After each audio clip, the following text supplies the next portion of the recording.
ओम शांति। आज 11 जून 2026 के प्यारे बाप दादा के अनमोल मधुर महावाक्य हैं। आज की मुरली के सार में प्रियतम बाबा ने पूरा वर्षा लेने के लिए कहा कि एक बाप से ही प्रीत रखनी है, कोई भी देहधारी से प्रीत नहीं लगानी है, क्योंकि बाबा कहे अभी विनाश का समय है, वही महाभारत लड़ाई अभी लगनी है। इसलिए गाया हुआ है ना, विनाश काले विपरीत बुद्धि विनश्यन्ति, विनाश काले प्रीत बुद्धि विजयंती। बाबा कहे तुमको एक पारलौकिक बाप से ही प्रीत लगानी है तो तुम पूरे वर्षे के अधिकारी बनेंगे। और साथ में कहा कि तुम्हारे में जो तीव्र प्रीत वाले हैं वह बाप से पूरी प्रीत रखते हैं। कहते हैं बाबा हम आपसे 21 जन्मों का पूरा वर्षा लेंगे। वह समझते हैं एक बाबा ही सत्य बताते हैं, इसलिए एक बाप से ही प्रीत रखते हैं। और साथ में एग्जाम्पल दिया कि जैसे नया मकान बनाते हैं तो पुराने मकान से प्रीत टूट नए मकान से लग जाती है। ऐसे बाबा कहे मैं तुम्हारे लिए नई दुनिया नई राजधानी स्थापन करता हूँ, तो उससे प्रीत लगानी है। और अटेंशन दिलाया कि बाबा समझाते हैं दिन प्रतिदिन वायुमंडल खराब होता जाएगा, देखते हो कितने हंगामे होते हैं। अभी तुमको स्मृति रहनी चाहिए, हम जाएंगे अपने घर, फिर नई दुनिया में आएंगे तो नई दुनिया को अर्थात बाप और वर्षे को याद करना है। और कोई को भी मित्र संबंधी आदि को याद करने से कुछ मिलेगा नहीं, इसलिए एक बाप से ही प्रीत रखनी है जो पूरे वर्षे के अधिकारी बनाते हैं। और गीत की स्मृति दिलाते कहा कि तुम हो भोलेनाथ के बच्चे अर्थात शिव के बच्चे। आत्माएं सब सुन रही है इन कानों द्वारा, अभी तुम बच्चे आत्म अभिमानी बने हो। बच्चे टेप पर भी मुरली सुनते हैं तो समझते हैं शिव बाबा हमको अपना परिचय देते हैं, मैं सभी आत्माओं का बाप हूँ, जिसको तुम परम पिता परम आत्मा यानी परमात्मा कहते हो, उनको सदैव ही फादर कहते हैं, क्योंकि भोलानाथ शिव बाबा सभी आत्माओं का पिता हैं। फिर प्रश्न पूछते हुए कहा कि बाबा तुम सबसे पूछते हैं तुमको कितने फादर्स हैं, तो बच्चों ने कहा एक है लौकिक दूसरा है पारलौकिक। तो बाबा कहे दोनों में बड़ा कौन? जरूर पारलौकिक फादर ही होगा, उनकी ही महिमा अपरम अपार है। सब पतितों को पावन बनाने वाला एक पारलौकिक बाप है, इसलिए एक पारलौकिक बाप से ही प्रीत लगानी है। और साथ में कहा कि भारत तो अविनाशी खंड है, क्योंकि अविनाशी बाप का बर्थ प्लेस है। बाप आते ही तब हैं जब पुरानी दुनिया खत्म होनी है, और फिर जन्म वहाँ लेते हैं जहाँ कभी खत्म नहीं होना, अर्थात कभी अकाले मृत्यु नहीं होगी। और कहा कि अब यह नाटक पूरा होता है, सबको वापस घर जाना है, तुमको बाप राजयोग सिखा रहे हैं। यह है सबकी कयामत का समय अर्थात मौत का समय, इसलिए एक ईश्वर से प्रीत लगानी है। फिर स्पष्ट करते हुए कहा कि ऐसे नहीं समझो कि भोग के दिन जो अमृत पिलाते हैं वह तो मीठा पानी है, बाकी है ज्ञान की बरसात। ज्ञान अमृत अर्थात बाप जो सृष्टि के आदि मध्य अंत का ज्ञान देते हैं, 84 जन्मों का ज्ञान देते हैं, आकर मनुष्य से देवता बनाते हैं, जिससे आत्मा में परिवर्तन होता है। वास्तव में महिमा इस ज्ञान अमृत की है। फिर नशा दिलाते कहा कि तुम्हारी है विनाश काले प्रीत बुद्धि, इसलिए तुम विजय बनते हो, तुम सारे विश्व पर विजय पाते हो। यह अच्छी रीति याद रखना है कि हम भारतवासी जो अभी कलयुग में हैं सो बदलकर स्वर्ग में जाएंगे। तुम विकारी बंधन से निकल निर्विकारी संबंध में जाते हो। और साथ में अटेंशन दिलाया कि बरोबर अभी तुम समझते हो हम देवता बनते हैं तो हमारा भोजन शुद्ध होना चाहिए, देवी गुण भी यहाँ ही धारण करने हैं, सर्वगुण संपन्न यहाँ बनना है, अभी तुम बन रहे हो। फिर और अंडरलाइन कराते कहा कि यह लक्ष्मी नारायण देवताएं हैं, इनको भोग लगाते हैं तो क्या सिगरेट शराब लहसुन प्याज आदि का भोग लगाते हैं? नहीं। तो बाबा कहे यह कोई देवी चीज नहीं है, इसलिए बाबा कहते हैं यह सब आदतें छोड़ दो तो सदगति होंगी। बच्चों को समझानी दी जाती है, तुम छी चीजें खाते हो तो बांस आती है, तुमको तो यहाँ सच्चा वैष्णव बनना है। फिर और प्रीत बुद्धि बनने के लिए कहा कि तुम ब्राह्मण ही प्रीत बुद्धि हो, क्योंकि यथार्थ रीति बाप को जानते हो। बाप को यथार्थ जानेंगे तब तो प्रीत होंगी। बाप को सृष्टि चक्र को जान तुम फिर औरों को समझाते हो। जितना जो औरों को समझाएंगे तो बहुतों का कल्याण करेंगे। जो जास्ते समझते हैं वही होशियार हैं। ऊंच पद भी वही पाते हैं।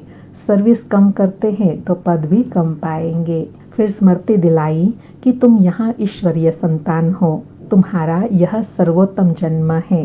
देवताओं से भी तुम उत्तम हो। तुम औरों को भी उत्तम बनाने वाले हो। यह है बेहद के बाप की मिशनरी। तुम जानते हो हम शूद्र से अब ब्राह्मण बने हैं। तुम अभी जीते जी मरते हो, फिर जाकर देवता बनेंगे, अर्थात ब्राह्मण से देवता बनते हो। बाबा कहे जब तुम आत्माएं पवित्र बन जाएंगी तो फिर शरीर भी पवित्र मिलेगा। प्रकृति के 5 तत्व भी सतो प्रधान होंगे। कोई उपद्रव आदि नहीं होगा। फिर ड्रामा को समझाते कहा कि यह बाजोली है ना, अभी ब्राह्मण से फिर देवता, क्षत्रिय, वैश्य, शूद्र बनेंगे, फिर ब्राह्मण बनेंगे। इसको चक्र कहा जाता है। अभी तुम ब्राह्मण वर्ण में हो। यह नॉलेज अभी है, फिर तो प्रारब्ध मिल जाएंगी। फिर सतयुग में सदा सुखी रहेंगे 21 जन्म। अब प्रीत बुद्धि बन एक बाप से पूरा वर्षा लेना है। और लास्ट में विशेष कहा कि बाप आकर फिर देवी संप्रदाय बनाते हैं। बाप आते हैं भूतों से छुड़ाने, तो बाबा अपने साथ योग लगाई देवता बनाते हैं। गुरु नानक ने भी महिमा गाई है ना कि परम पिता परमात्मा ने मनुष्य को देवता बनाया। इसलिए कहते हैं मनुष्य से देवता किए करत न लागे वार। वही बाप आकर पतितों को पावन बनाने वाला है। सुनते हैं प्यारे बाप दादा के अनमोल मधुर महावाक्य।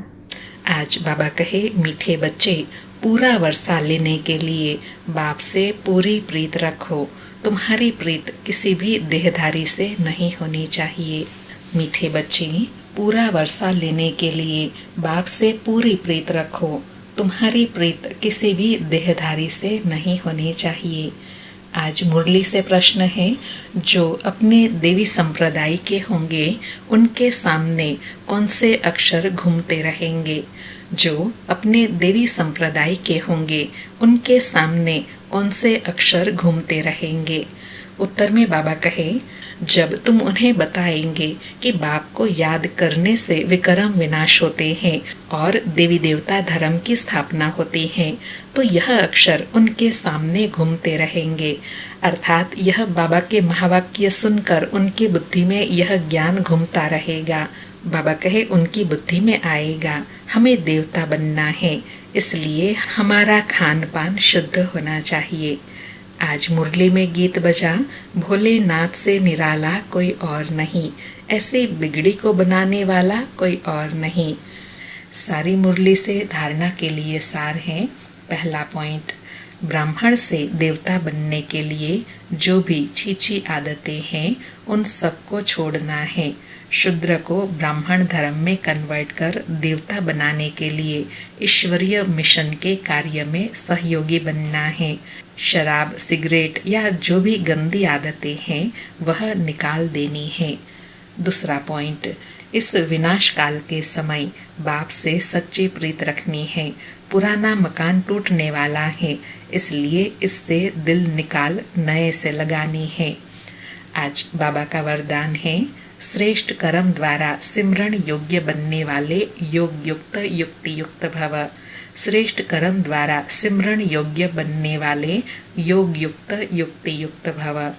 स्पष्टीकरण है, आपका एक एक कर्म जितना श्रेष्ठ होगा उतना ही श्रेष्ठ आत्माओं में सिमरण किए जाएंगे। भक्ति मार्ग में नाम का सिमरण करते हैं, लेकिन यहाँ जो श्रेष्ठ आत्माएं हैं उनके गुणों और कर्मों को मिसाल बनाने के लिए सिमरण करते हैं। तो आप श्रेष्ठ कर्मों के आधार पर सिमरण योग्य बनते जाएंगे। इसके लिए योग युक्त बनो। योग युक्त बनने से हर संकल्प, शब्द व कर्म योग युक्त अवश्य होगा। उनसे अयुक्त कर्म व संकल्प हो ही नहीं सकता। यह भी कनेक्शन है। बाबा कौन सा कनेक्शन बता रहे हैं कि जो आत्मा श्रेष्ठ कर्म करके सिमरण लायक बन जाती है, फिर उनसे कोई भी अयोग्य कर्म नहीं होते हैं। उनके ही कर्मों का व गुणों का ही गायन मिसाल के रूप में सिमरण करते हैं। तो जो ऐसी सिमरनीय आत्माएं हैं, वह सदा योग युक्त और युक्ति युक्त होंगे। उनके हर कर्म श्रेष्ठ होंगे।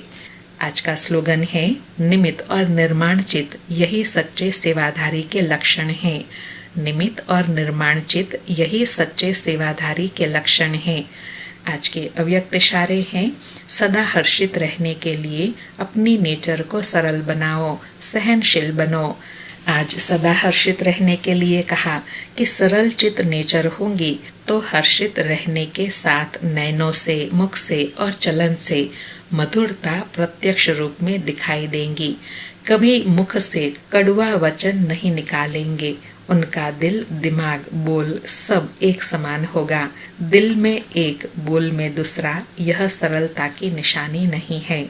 सरल स्वभाव वाले सदा निर्माण चित्त, निरहंकारी, निस्वार्थी होते हैं।